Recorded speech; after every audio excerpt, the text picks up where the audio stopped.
everyone. Good afternoon, everyone. Can you hear me? Okay. Good afternoon, everyone. Let's get started. It's 12:30. My name is Alex Zhang. I'm a research professor of law and associate dean of information services at Duke Law School.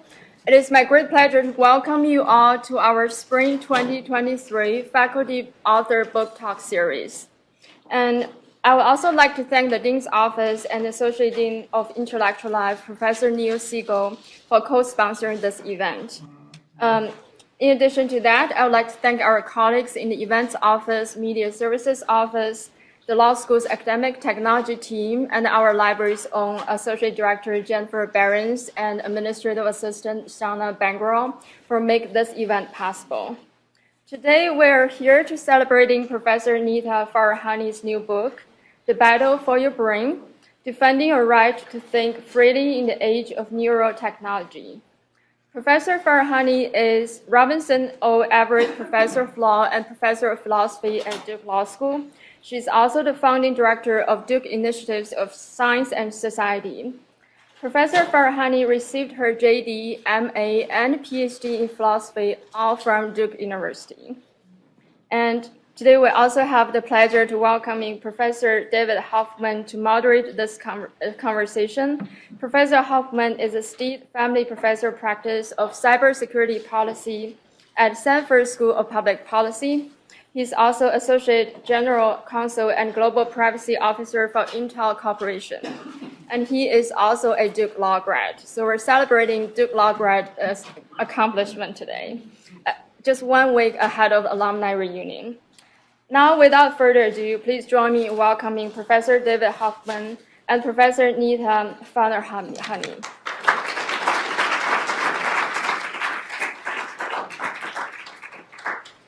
Great, thank you very much. Thanks for having me, Nita. Thanks for being willing to do this. No, thanks for doing this. I'm grateful that you're here with me. Just a brief edit, just to make sure that Duke Law gets all credit it fully deserves. I also have an appointment here as a senior lecturing fellow at the law school, which I've had for a long time, and I'm actually retired from Intel Corporation as a full-time academic, which is a great pleasure and an honor here. I have said, and I'm going to say again right now, if there is one book that you are going to read for students, in addition to your academic responsibilities for faculty and staff, in addition to all of your responsibilities, it is this book. It is a critically important book for how we imagine ourselves as citizens in society and in the way that we are shaping law students, particularly, to go out into the world. For students, I would even say, even if you have time to not read an additional book, eliminate some of the other work that you don't have to do and read this book. Nita, could you give us what was the genesis of the book? So the genesis is a very long time coming. Let me see if I don't feel like I have my sound on. Let me get this up a little higher. So one thing I'd say about this book is it's a culmination of about a decade of thinking, right? So it is that better? Can you guys hear me now? Yeah. It's a culmination of all of the different work, and I really feel like it's where I have landed with a lot of the different things that I've been thinking through. But there was one particular moment when I decided this was a book that I needed to write now. And it's funny because the way in which the book is being received is very much part of the current conversation around artificial intelligence, like, oh, AI can also decode our brains. So everybody thinks it was like perfectly well timed with the AI anxieties. I didn't know that was coming. But the moment was I was at a conference at Wharton, and it was from one of our former colleagues at Duke who was hosting the conference. And there was a founder of a company who stood up and he said, isn't it extraordinary that we are such clumsy output devices, that we're limited by these as the kind of filter between our brains and the rest of the world, that instead of typing at the rate at which we could type on keyboards, we've now gone backwards in time when we're typing with 2 thumbs on our mobile devices. And the technology is putting us backwards rather than forwards in terms of engaging our brains and enabling us to express ourselves. And wouldn't it be extraordinary if instead of being limited by the clumsy output devices of our hands and the rest of our bodies, we could interact more seamlessly brain to device? And he was showcasing a technology which was embedded in a wristwatch. And he said, I'm going to show you that not only can this device pick up me typing on a keyboard, that I can then take the keyboard away and type on a virtual keyboard, and it can still accurately decode what I'm typing. And then I can stop typing and moving my hands and just think about typing instead. And it can decode from brain to computer. And as I listened to this, and I'd been thinking about neurotechnology for more than a decade, as I said, suddenly it struck me that the things I'd been worried about, the things I'd been thinking about, were just not even at the scale at which what was coming, because a lot of neural interface devices had been limited in their application to niche applications. They were silly-looking headbands that people were not going to wear in their everyday activities. But what he was describing was different in kind. It was the interface to the rest of our technology. It was the way in which we will come to interact with our augmented reality and virtual reality, and it was embedded in a watch that could pick up activities that goes from the brain down the arm to the wrist. And as I started, I went home from that conference and furiously started looking into how people were thinking about this, and I was convinced Apple was going to buy that company, but Meta acquired it for $500 million a year later, which completely freaked me out.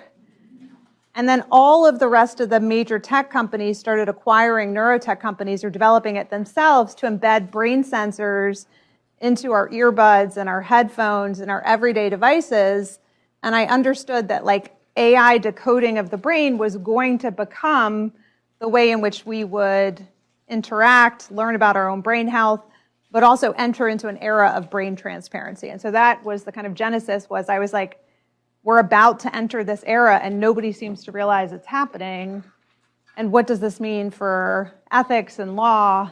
And how are we going to navigate this new world? So I want to skip around a little bit temporally because I want to use this to set the stage for everyone of the experience that you're having with the book. The last couple of weeks have been crazy for you. Yeah. This book has clearly struck a chord. Can you talk about what this has been like since the book has been released? A sprint.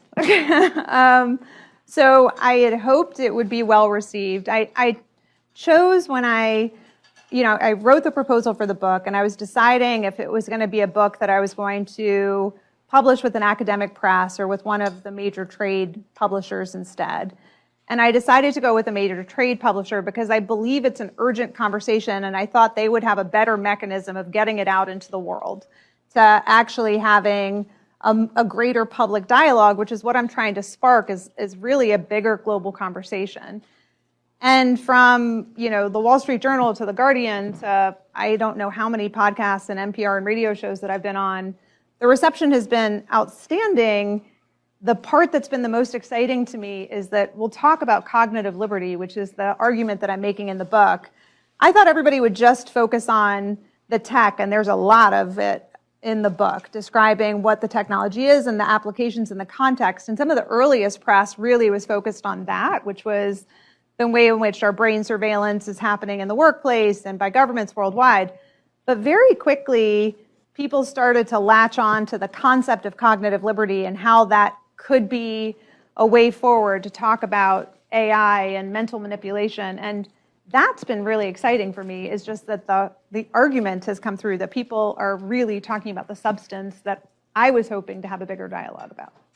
Could you talk, even though, a little bit more about the process of the last couple of weeks? I think I ended up texting you on a weekend, one weekend, when I finally got the audio version of your talk at Davos, for example. And the questions that you were getting from the kinds of the stakeholders who were there in Davos, yeah, I was fascinated by, because they were delving way deeper into concepts that I would have fully expected. And I was wondering if you could talk about, you're doing a lot of talks now in non-traditional legal or legal academic or even general academic environments, and it's clearly getting a reaction. Could you talk about what that experience is like?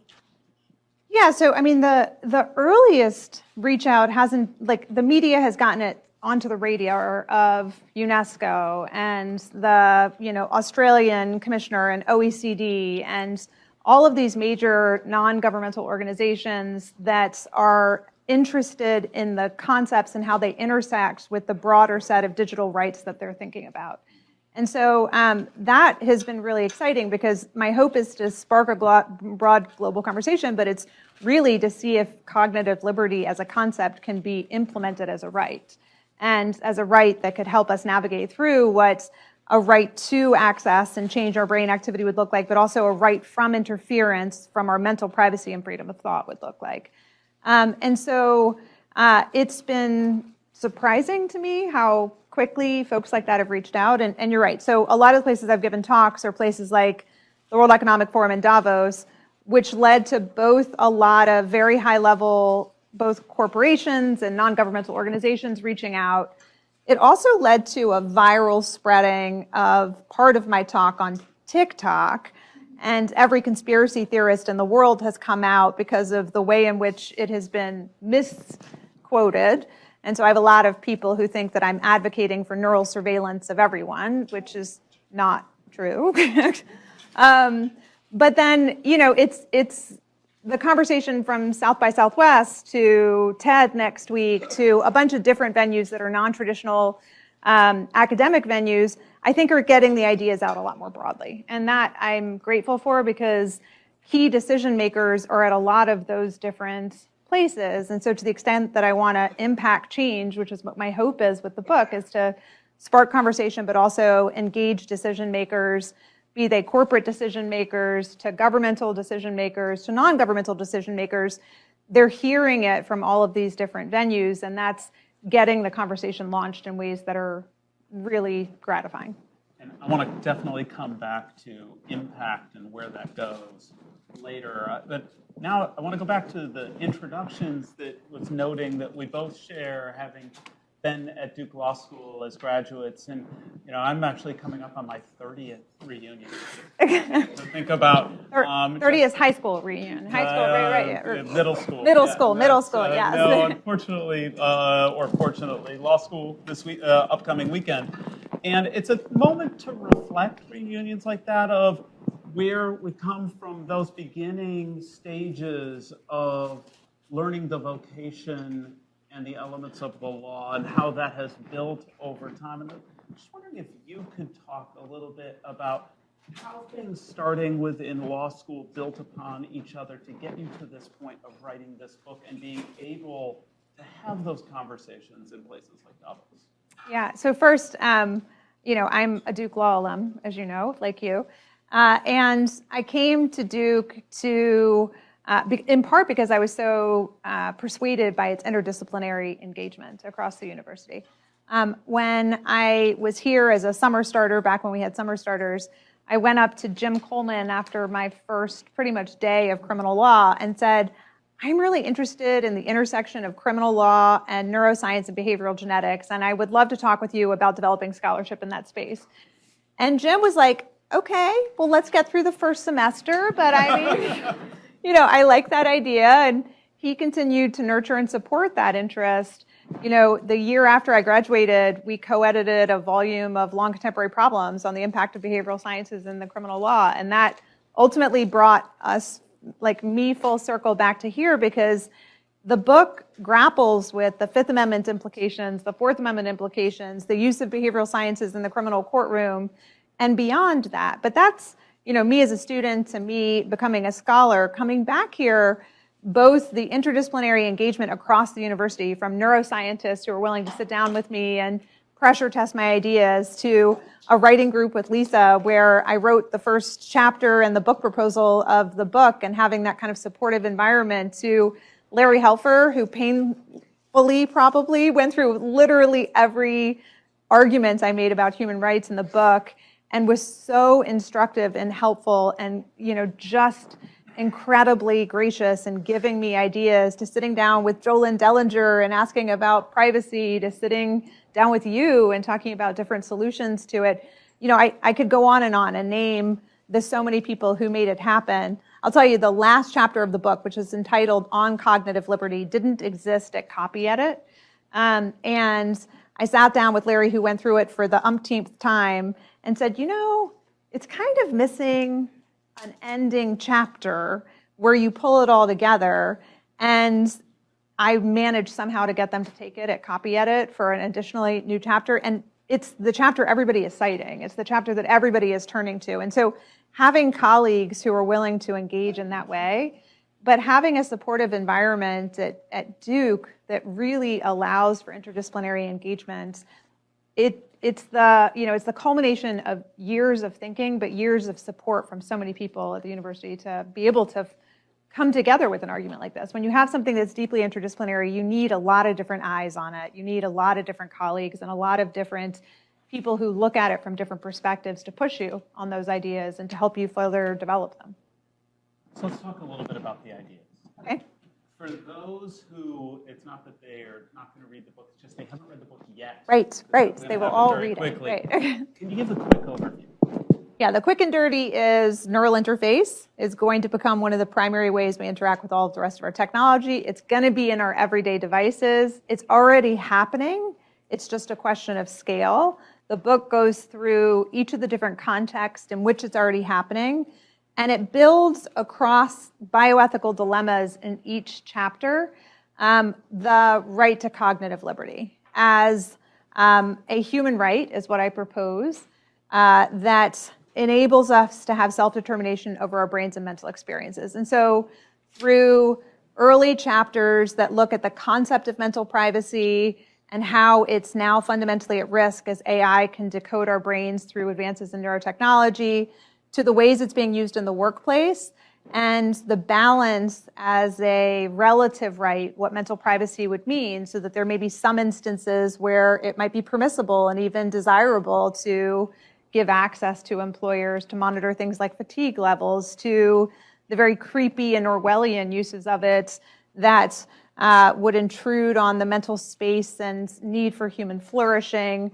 to the fundamental concept of freedom of thought and how government access to brain data is already happening and how that threatens our innermost selves and creates a chilling effect on people's ability to think freely, and what the detrimental impact on that would be both for our interrelationship with each other, but also for thinking about the ability to resist authoritarian and tyrannical regimes, to the beneficial uses, which we'll get into, but the right to self-determination includes the right to access our own brain activity, to enhance it and to change it, even to diminish it. And so the book is designed to lay out what are three different parts of cognitive liberty: the right to self-determination as an individual right, the right to mental privacy as an aspect of privacy that needs to be further developed, and the right to freedom of thought to expand beyond the concepts of freedom of religion and belief, to create this idea of cognitive liberty, not as a right for neurotechnology, but as the rights we need in the digital age, as even our brains and mental experiences can be accessed and fundamentally manipulated and changed by others. So I want to go a little bit deeper on the technology itself. I think one of the things that you and I both share is an inherent sense of technology optimism, of the power that technology can have to improve people's lives. So before we talk about other things, could you talk a little bit more about where's this technology headed and what are the kinds of things it could do to improve people's lives? Yeah, it's a great question. So one reaction, if not the predominant reaction that I get from most people when I first tell them that brain activity can now be decoded is, let's ban it, right? Like, yikes, no thank you. And I think, first of all, that people are far more likely to adopt it, and it's already showing up in many areas that they will. But let me ask this. How many people have some kind of sensor on right now, from a heart rate sensor to a Fitbit to any other one? Okay. And for those of you who are not raising your hand, do you have a mobile device? Okay. And is it tracking something about your behavior and activity? Yeah, so all of you actually have some kind of sensor on you, right? Whether it's a location sensor or something directly measuring biometric information from your body, people are normalized to sensors. And brain sensors are the next thing. And if you think about it, it's stunning that you know so much about your heart rate, to the number of steps you've taken, to your precise location, to probably all of your friends' locations, but you know virtually nothing about what's happening in your own brain. Right? I mean, is there anything more important to most people in this room than their brains? Not much, right? Your brain health and activity is really fundamental to what it means to be human. And so, of course, the next big market and big thing is to track brain activity. And now, as the sensors have gotten much better and can be embedded in earbuds and headphones and even little wearable tattoos that are behind your ear, it's a way in which people can track things like their focus, their attention, their emotions, if they have epileptic seizures, minutes to an hour beforehand that they're going to have an epileptic seizure, or the earliest stages of glioblastoma, which is a death sentence for most people because it comes so late in diagnosis, but there are tiny electrical changes that happen earlier on that could be picked up, to migraines. I suffer from chronic migraines, to depression, to Alzheimer's, dementia. All of these things have early neural signatures that can start to be detected. And the basic brain states that can be decoded or meditation that can be enabled are pretty extraordinary, even with the devices where they are today. And once people start wearing them in much greater scale, there'll be even bigger data sets from which AI can continue through pattern recognition to learn even more about it. So I think the possibilities just for detection are extraordinary. For stimulation or changing the brain, you know, a good example is there was a woman by the name of Sarah, that's a code word for her name, but she described herself as being at the end of her life, that she was terminal. And it was because she suffered from severe and intractable depression that hadn't responded to any medication or traditional treatments. She then allowed doctors to use implanted electrodes in her brain that traced her brain activity when she was the most symptomatic. And after tracing it and training AI on what those signals were, then they would stimulate to interrupt those same brain signals that essentially served like a pacemaker for the brain. And her depression went away. And she now enjoys a typical range of emotions. And when the one time the battery started to die in it, she started to notice her symptoms coming back significantly. And by figuring that out, they were able to change the battery and you know, re-enable her to live her life. These are extraordinary advances, right? The ability to reclaim our brain health and wellness and to be able to solve neurological disease and suffering, or at least have major new ways to address it, are incredibly promising. And that doesn't even begin to talk about the ways in which we can so much more seamlessly interact with all the rest of our technology, right? Right now, we don't think it's as clunky as it is, but people who've used neural interface to be able to do things like play video games or to be able to move a cursor, or people who can't use those devices because of neurodegenerative diseases and are able to seamlessly connect with those devices, you know, say it's really revolutionary. It's a fundamentally different way about thinking about how we interact with the rest of the world around us.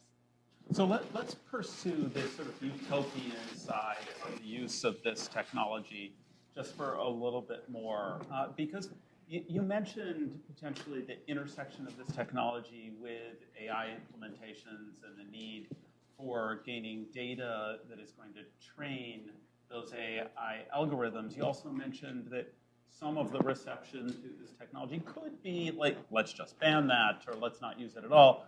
Another reaction to it could be maybe not a complete ban, but it could be allowing large groups of the population to opt out and or to have it not be adopted in certain areas, which I would think would substantially decrease the amount of data available to train AI implementations and potentially hold us back from achieving some of those benefits that you're describing. And I was wondering if you could talk a little bit more about the advances in analytics and AI and how it intersects here, and what does that mean for the benefits that could be created from some of this data? Yeah, so that's probably the biggest tension for me in the book, right? Is on the one hand, I would like for all brain data to be kept on device and overwritten, and nobody else to have access to our brain data, because once they do, the risks really become profound, right? The risks of employer misuse, the risk of corporate misuse and commodification to micro-target advertisements to us rather than solving dementia, the risks of government use and misuse of the data. On the other hand, 55 million people around the world suffer from dementia, and 60 to 70% of them suffer from Alzheimer's disease. There are more than 1 billion people who suffer from a mental health or drug use disorder. 300 million people around the world are suffering from depression, right? I mean, these are profound tolls on society, and those are just the major diseases, right? I mean, the impact on our brain health has been extraordinary. We know precious little about what's happening in the brain. And part of it is because most studies happen in controlled laboratory environments, which are very artificial and which only are a snapshot in time of how brains function. And real world, everyday engagement with brain sensors while we go about our everyday lives would truly be a treasure trove of data in the right hands, right? In the hands of scientists and researchers who are applying it for the common good, rather than for how to further addict us to devices, figuring out our brain heuristics and cognitive biases and using those to embed features and technology that bring us to platforms over and again. So how do we do that? How do we collect brain data in ways that puts it in hands of researchers and scientists, but not in the hands of corporations who commodify it and misuse it, or governments who peer into it? And I don't have a perfect answer to that, but I believe cognitive liberty is a starting place, because I think it flips the terms of service in favor of individuals. The default rules of terms of service for all of these devices is the commodification and collection of data. And if instead the terms of service was, no, you have a right to mental privacy, and the data is your data, you can opt to choose to share it with other people, but the default terms are not scroll down and accept and know you've just given away your mental privacy at the same time. I think that's a starting place to change things. And so I propose that, and I propose the same thing in the employment setting, which is to say, if you have a right to mental privacy, there has to be a legal carve-out, right? A bona fide legal exception in order to gain access to that brain data, and then it has to be narrowly tailored for a specific use case and purpose, and it has to truly be justified based on the nature of the intrusion relative to the interest of the individual. And so, I think it's a pathway forward. Will brain data still be misused? Yes. Will governments and authoritarian governments like China, who's mandating tens of thousands of workers wear neural headsets, and they're already probing for things like political biases and adherence to Communist Party ideals, will it be misused in those cases?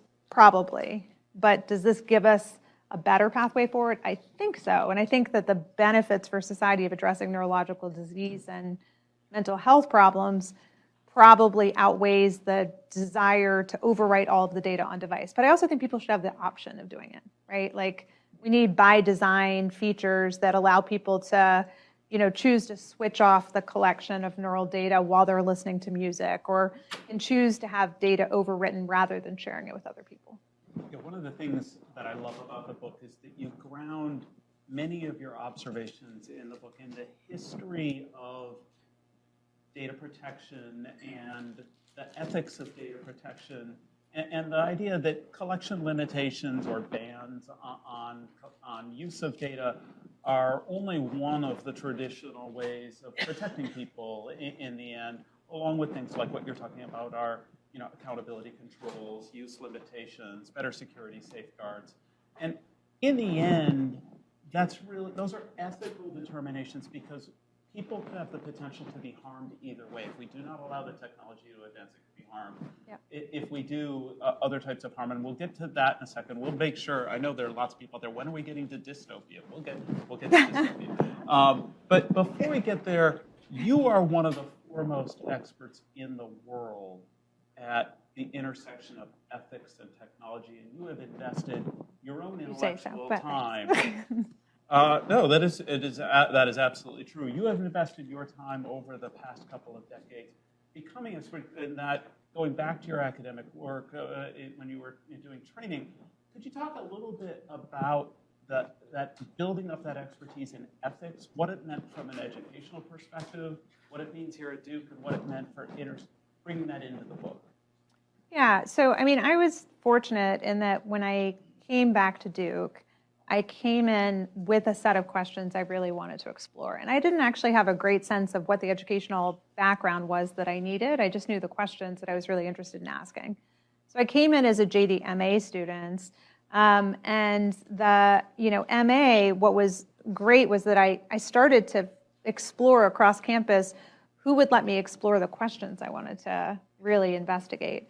And it was the philosophy department who was most receptive to the questions that I was asking and most willing to be flexible in the classes that I took to put together an educational training set that would help me explore the ethical questions and to give me an analytic method by which I could analyze those questions.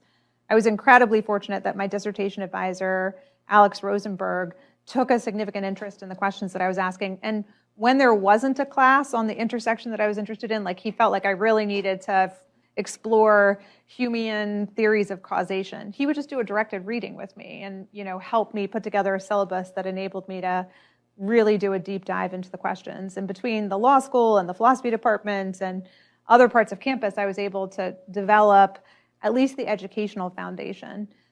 One thing that was transformative for me was in 2010 when I was appointed to the President's Commission on Bioethics under the Obama administration. And the reason that was so transformative was it was like my first meeting. There were just 13 of us. The chair of it was the University of Pennsylvania president, Amy Gutman. And she turned to me at like the first meeting and she said, "Nita, what do you think?" And I was like, "That's a very hard question. On the one hand, X, and on the other hand, Y." And she's like, "We all know it's a hard question. What do you think?" And it was the first time that I'd really been pushed to move beyond the open academic inquiry to come up with a pragmatic, focused answer and solution. And over 7 years, I had to work on some of the thorniest ethical questions that we possibly could, and to have a clear perspective and then drive it into specific recommendations and whether or not I could fully back the recommendations and what the different perspectives were from philosophical to legal to kind of other ones. And that experience, while I was on tenure track at the same time exploring questions, really was amazing in the ability to have to drive toward very concrete solutions. And that led to a whole bunch of opportunities to work with corporations too. And so I sit on a lot of ethics advisory boards for different companies. I'm regularly talking with different startup companies about the products that they're developing in this space and related spaces. And they're coming to me with saying okay, well, here's the concrete problem. What do we do, right? And that led to me founding Science and Society and developing a master's program that would give students a lot of the practical skills to be able to work through those issues similarly, as well as the philosophical and normative foundation to give them the different frameworks by which you could work through those questions. And those questions are going to require an understanding of what are the consequences going to be if this really goes wrong. So now we get to go to the dystopia portion. What you talk about this at different places in the book in different contexts of how things could go wrong. Maybe give people a little bit more of a taste of, all right, if we don't do something to protect people, what are the things that how they could be impacted? So it might be helpful to know I'm Iranian American, and my framing is deep distrust to begin with of governments, right? And to see in which ways authoritarian governments can misuse technology. All of my extended family lives in Iran. I have 17 first cousins there. Whenever I have talked with them growing up, they've always been very afraid that the government has been listening to what they have to say on the phone or on any other medium. And usually they are in some way, right? So my mother's brothers were in the Shah's military, and her oldest brother ended up in solitary confinement after the turn of the revolution with threatened execution every day for a year. I've seen abuses. And so through that lens, thinking about what does it mean for governments to access even what you're feeling or what your brain activity reveals about you has been a question I've asked from the forefront. And these aren't hypothetical concerns, right? Already in workplaces worldwide, brain activity is being monitored for things like attention and fatigue levels. When I gave my presentation at the World Economic Forum in Davos, a CEO of a global company came up to me to say, we could be your perfect use case because we've already tried out this technology on thousands of our employees and we're making all kinds of decisions about managerial level choices about should people work from home or work from the office. And it turns out that we're doing far more metrics than you even imagined. We're assessing boredom and engagement and much more than just attention and mind wandering. And we'd be happy to share all those metrics with you. And by the way, is there a way to do this ethically? Right? I mean, corporations are already using it to do neuromarketing. People are very bad at self-reporting what their preferences and desires are. And it turns out if you can look at their brain-based reactions, it's more reliable as an indicator of what they'll actually do. And that's not necessarily that problematic until you start to recognize that marketing is designed to do things like bypass your conscious kind of thinking to have you think more quickly and reflexively and automatically, not necessarily always in your best interest. And whether that's impulse buying or clickbait or different ways of having people return on device over and again, that's all about hacking into the brain. Probably the creepiest of all of this is dream incubation, which is the newest marketing technique, which recognizes that just as you're waking up, your brain is the most suggestible because of blood flow patterns in your brain, which haven't been fully restored. And the result is that there have been marketing techniques looking at whether or not during that moment you could be marketed to. And if so, if that could incubate your preferences and desires and brand associations. And, when you start to look at all of the sensors that are being developed in eye masks and in earbuds for people to track their sleep activity, tracking their brain activity, which can pick up that suggestible moment, and then think about Amazon Alexa and Google Home devices that could play soundscapes at just that right moment, recognizing the weakness of your brain, it starts to get really creepy without any kind of, oversight. Governments worldwide are already interrogating people's brains as criminal suspects to see their recognition of different salient aspects of crime scenes. There's a company here called Brainwave Sciences that has been marketing so-called brain fingerprinting technology worldwide that a lot of law enforcement have been using to convict people of crimes based on purportedly what their brain shows. And, the science isn't necessarily good. Even if the science were perfect, we should be worried about that. Governments are investing in brain biometrics, functional biometrics, so that when you go to the airport, instead of just having your irises scanned, you would sing a little song in your head, and that could be decoded from your brain activity to authenticate you, which would be a very secure form of authentication, but then means that you have government access to the brain. And in the same way that governments have already, and in the US, have already subpoenaed Fitbit data and Apple Watch data that are passively collected in everyday life, in order to convict people of crimes, you can be sure that they will collect brainwave data if it's accessible to them. And the last and creepiest is, cognitive warfare, which is, the Biden administration sanctioned a bunch of Chinese companies in December 2021 for developing purported brain control weaponry, which is designed to disable and disorient brains. Havana syndrome, which has recently been, questioned again as to whether or not it actually represents something done by a foreign adversary on people's brains, continues to raise some questions about a couple dozen of the cases as to whether or not brain-targeted weaponry was being developed. And many countries have recognized that the human brain is the last and kind of most important domain of warfare, whether that's through influence campaigns and anxieties around TikTok or weapons that are actually designed to interfere with brains or using the brain sensors to hack into them in your specialty, which is cybersecurity. The risk of hacking into these devices and manipulating them, especially as you start to think about generative AI and the closed loop that's being created with them, is chilling. So we could go on all day about the terrifying and dystopian aspects of it, because I think this could be incredibly empowering and also potentially the most oppressive technology that we've ever unleashed on society. I feel like we've properly balanced utopia and dystopia right now, and so to cut that off a bit, and I want to move more towards forward-looking and maybe hopeful. You write about and you've talked a little bit about the right to cognitive liberty. Yeah. Can you talk a little bit more about how the right to cognitive liberty could have us bend more towards utopia than to dystopia? Yeah, so I mean, I think we have a moment. You know, generative AI kind of snuck up on people, and you hear this call for a pause. I don't think that's going to work. And I think, you know, it's sort of like a nice idea, but it's really like, oh, wouldn't it be nice if we had a previous version of humanity that we could all live in? And that's a nice way to think about it, but I think a better way to think about it is to get out ahead of it, right? This technology, neurotechnology, neural interface, it has arrived, but it hasn't gone to scale yet, right? So we have a moment before that happens.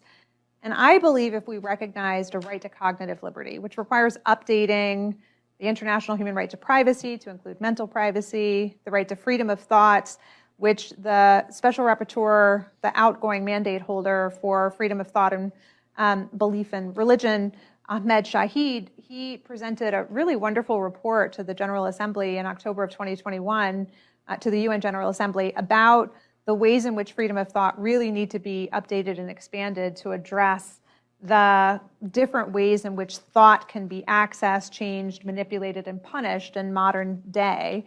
And I think that expansion of that understanding of freedom of thought is important and powerful. And the last is this right to self-determination, which, you know, one of the things that was incredible in my conversations with Larry Helfer is I was looking at this kind of idea of a right to informational self-access, which turns out to have been recognized already through international human rights law. But there's also this kind of idea that it undergirds most of human rights law, the right to self-determination. And there is this idea of a collective right to self-determination, which I think we should explicitly recognize an individual right to self-determination in the age in which our brains and mental experiences and so much of our bodies can be changed by others, a right for us to be able to have autonomy and to exercise that dignity over ourselves. So I think recognizing it both explicitly, but also starting to understand it as a liberty interest, which exists already, right, but simply needs to be updated and understood in our implementation of these rights in society, would go a long way. And my hope is by giving a framing to it, by giving a conversation to it, by giving a thing that we can rally around, both in law but also in principle, that it will help shape norms and what we expect from corporations and what we expect from governments going forward. So there's a lot in that around shaping norms that we could get into, but I want to make sure we leave time for other folks' questions. I want to ask you one last question before we open things up, which is sort of what's next? Yeah, it's a good question. So I want to build out this concept of cognitive liberty further, right? And to look at it as a broader philosophical concept beyond the legal concept as well, and understand it across a lot of dimensions. So I use neurotechnology as the lens by which to develop it in this context. But I think then examining it across so many different aspects of society, from AI and generative AI and the kind of closed loops that we're creating, to non-technological situations in which our cognitive liberty is at risk, and kind of the concept and how it would play out in those. I think that's what's next for me, is really applying it across the board as a broader societal concept. Let's open up to some audience questions. Hi. Thank you so much for giving this talk. Nice to see the person It's nice to see you. I'm shorter than I appear on Zoom. That's what I hear, right? So. You have tall energy. Right. Okay. I was wondering if you could speak a bit about the way that the removal of friction between our interactions with our thoughts and our technologies and our thoughts and being able to, or our brain activity and our ability to communicate with others, the way that the removal of that friction may affect our development of grit and Yeah. Yeah, it's a great question. I don't know if it will or if it will lead us to be less reflective about those things, right? So I think it could cut one of two ways. I worry a little bit that the normalization of neural surveillance will make us blind to a lot of what's happening, both the risks, but also, just it will become so normal that instead of paying attention to it, it's something that blends into the background, right? On the other hand, a lot of the technologies in the earlier applications of it are designed to help give us access to our inner software that we wouldn't otherwise have access to, right? And so things like Focus, one of the devices that are coming out in the next couple of months, there's a company that has partnered with one of the leading headphone manufacturers so that neural sensors are embedded into the cups and you can track your brain activity and then see when you are everything from stress to relaxed to focus and kind of in a flow state. What are the different changes in your environment that lead to that, right, through your self-reflection, and giving you real-time visual understanding of what you subjectively believe you have access to, but you may not, right? Some people think that they're morning people. It turns out, they're kind of more in a flow or focus state in the afternoon. And so I think on the one hand, the normalization of risks may occur from everyday use of it, but to the extent that people are using them intentionally and gain access to information about how their brain functions and works in many different ways, from grit to focus to self-determination, I think it could enable people through neural feedback to learn a lot more and hone those skills for kind of better mental health and mental awareness and mental focus. So just a real quick question. I'm fascinated by the notion of how we go forward with adopting an awareness and implementing these bundle of liberties, self-determination, cognitive liberty, neural privacy, freedom of thought. Mm-hmm. You talked about how some international... oh my God! Right. Some international organizations, the UN, have been doing that. So let's focus in our own country, where it's so hard to get a constitutionally recognized fundamental right if it's not explicit. I think we can all expect that there's not much in the original founders' writings that talk about some of these things, although it threads to them perhaps. How would this go about? Would this be legislation? Would it be constitutional amendment? How would we most effectively try to take these critical concepts you've talked about and move it forward here within our own country? So first, I think that I'm advocating it as an international human right, to change both the legal and kind of normative basis of the conversation. I think that all falls within civil and political rights, which we at least say that we follow, right, and adhere to and implement here in the U.S. I believe it'll happen most effectively context by context in the United States, right? Rather than through kind of comprehensive legislation, understanding there's a right to cognitive liberty has an implication for how we recognize the collection of biometric data in the employment setting, for example. Corporate use and commodification of brain data, right? And what that would look like in that particular context. Government use of it in the criminal justice system and kind of context-specific misuse protections and remedies. And so I think it's unlikely, politically, that we're going to end up with comprehensive cognitive liberty, legislation here in the United States. I also think it's extremely unlikely that we're going to recognize it as a constitutional amendment, although I can see that, freedom of speech, for example, should, I think, include the concept of freedom of thought. And most early case law suggests it sort of give lip service to freedom of thought.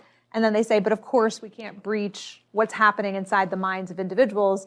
So technologically, it assumes a safeguard. And I think once that technological safeguard is gone, a broader interpretation of these rights will exist. I mean, I talked early in some of my scholarship about the limitations of the application of the Fifth Amendment and the Fourth Amendment, for example, to these different technologies.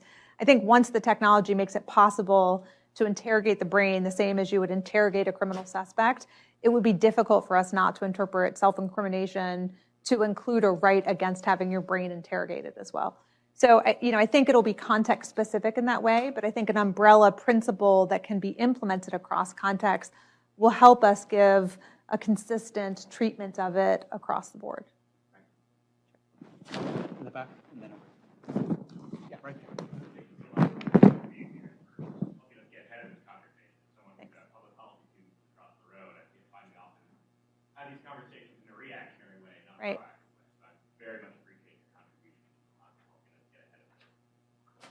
describing the both utopian side of these technologies and the dystopian side, it struck me while listening that a lot of the utopian side seems to be directly medically related, treatments for mental illness.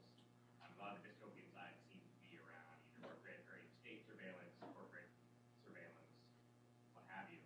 And it made me think, what if we treated brain data as medical data? Is HIPAA good enough to expand to this sort of thing?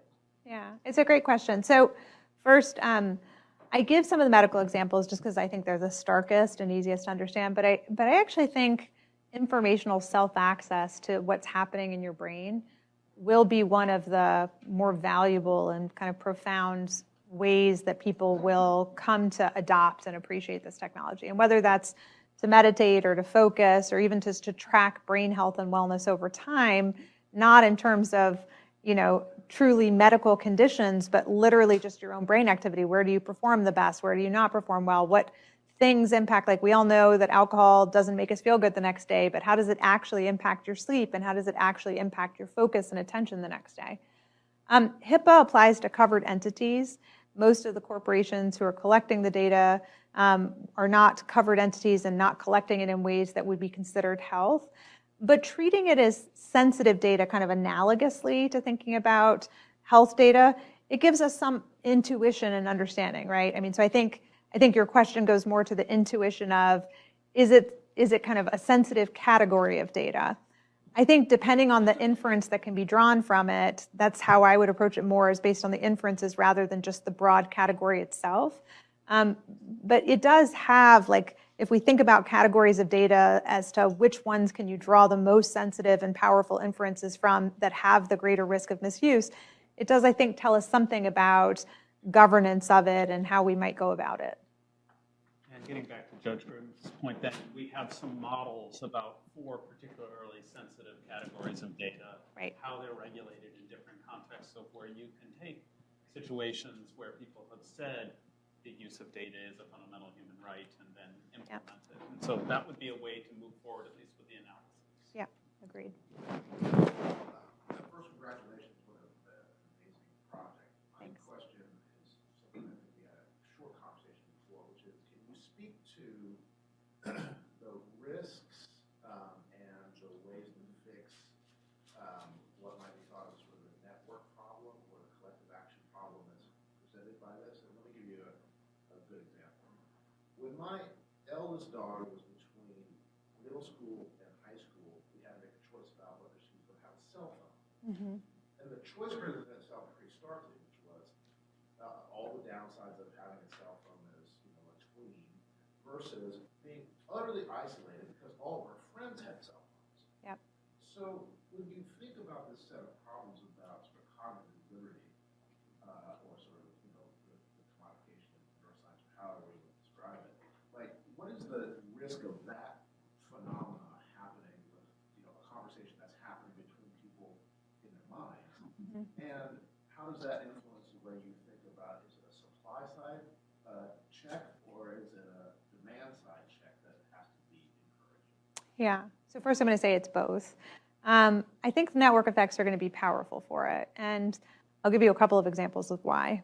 Most of the virtual reality and augmented reality manufacturers are building neural interface as a fundamental way in which you will interact with those devices.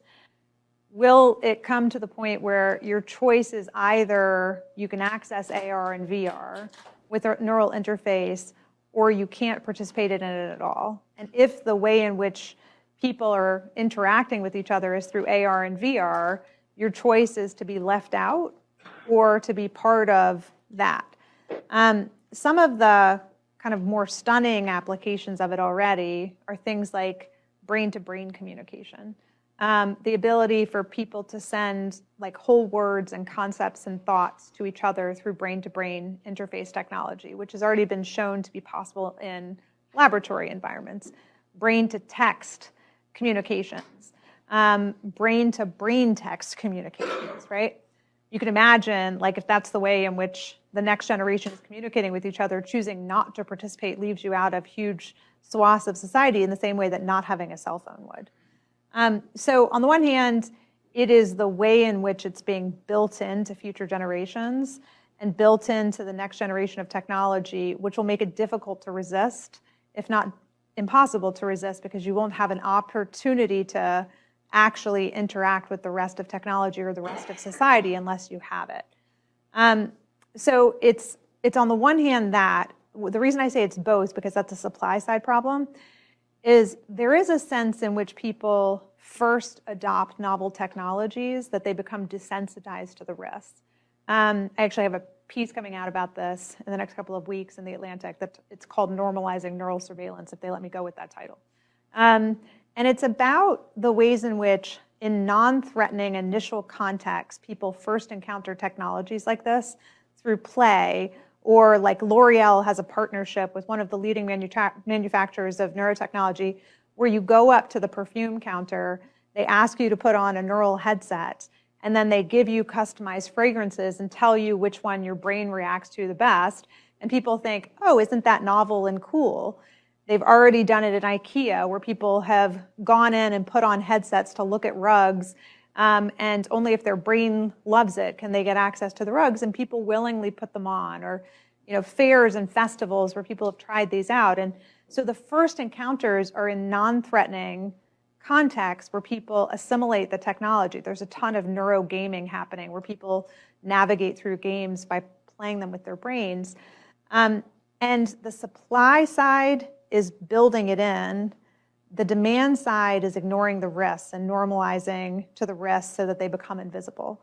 And it has to be that both the supply side has things like switches that can be turned off in multifunctional devices, so brainwave data isn't being collected while you listen to music or take conference calls, but that the demand side recognizes the risk before unwittingly giving away their mental privacy. It strikes me also that question may be powerful advocacy for your recommendation around norms development. Yeah. I don't know if you wanted to say a short response. Let me take to that Neil's before I go to question. Neil. Yeah. We're almost out of time, so I just wanted to say, I'll ask you my question offline. Mazel tov, Viva. Thank you. I hope it's okay to say that we are very, very proud of you and proud to claim you. Thank you. And I also want to know if you know what my question is. I do, Neil, and we should talk about it offline. I don't want to. Not yet, but I mean, that tells you something about human-to-human interaction and the ways in which everything about how we relate to one another, to how we relate to our technologies, is at risk. And so thinking about these now, making choices about them now, before we lament what we've given up, is the right time to make those choices. Great. Nita, thank you so much. Thank you so much, Thank David. you I really all. appreciate it.